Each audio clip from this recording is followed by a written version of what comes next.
about the Spirit moving you. I can't explain it any other way. Why does it need to be explained? Because they're not buying your thoroughbred at the starting gate. Then don't sell that to them. It was a mystery to me. It can be a mystery to them. You know, the core of this church is extra scientific and inexplainable.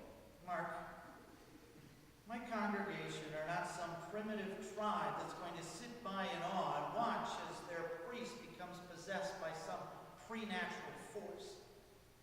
You cannot go into a rage like that and expect to be understood. I've never had as many phone calls. Never. And the collection is down 30%. You know, it's not a coincidence that the collection comes after the sermon. It's like the Nielsen ratings.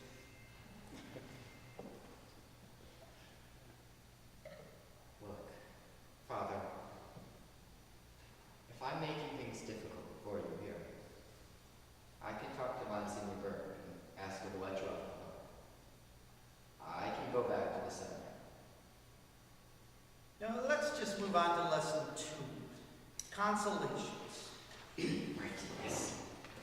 I've had the meetings with the faculty, and for what it says here, they say that you're very active with the special populations.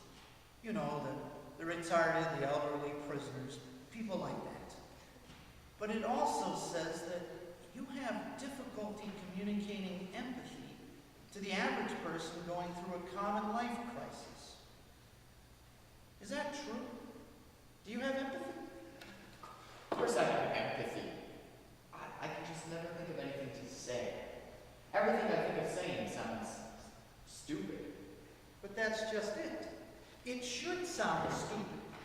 So the person going through the grief realizes how inconsolable their grief is. It's that inconsolable grief that puts a person in a very elevated position. And it's that elevated position that gets most people through most common life tragedies. So your job as a priest is to lift the common grief to the heights of the inconsolable by saying something inane. Now, let's give it a shot. Give me a tragedy. What kind? It doesn't matter. Any kind. Someone pulls you aside after Mass and says, My mother passed away last week, Father. all right.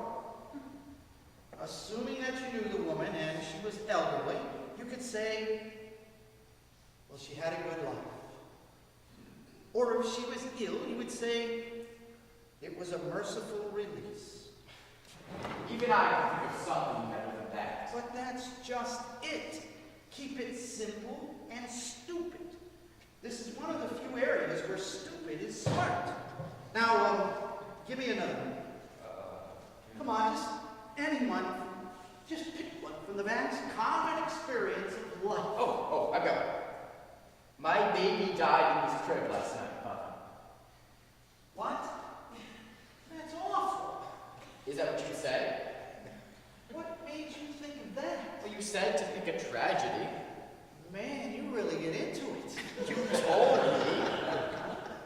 All right. All right. All right. Well, if the mother was young, you could say, you could always have another. Oh, like an hors d'oeuvre. Or you could say he or she went straight to heaven. I'd rather not say anything. But that's just it. You have to say something. Why? Why should I have to say something? Can't I just listen to them? No. Now I'll give you one. My father beats me. Oh, so now I have to say something to name. Right.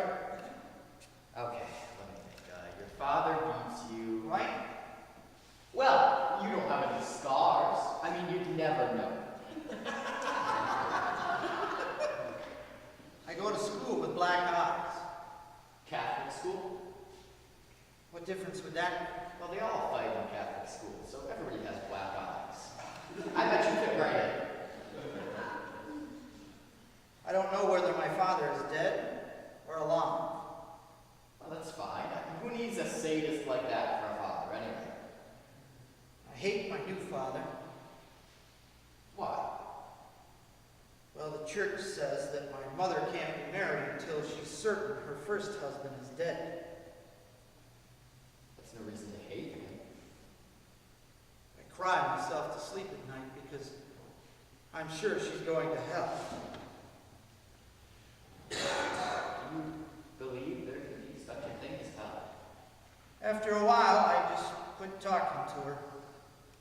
Well, you talk to her now, don't you? She died. We hadn't exchanged a word in 2 years. You can go on. I'm listening. Well, I went into the preparatory seminary when I was 13 years old. I followed all of the rules. I did everything to the letter. I wanted everyone to be perfect, especially my mother. And when she wasn't, I cut her off. She'd write, she'd call, but I never answered. I remember one time she called and I was so close I had the receiver in my hand.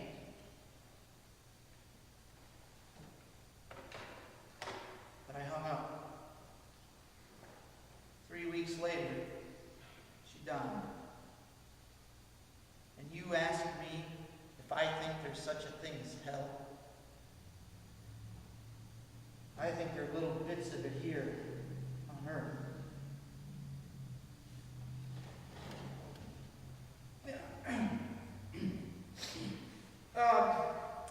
Let's move on to lesson 3, converts.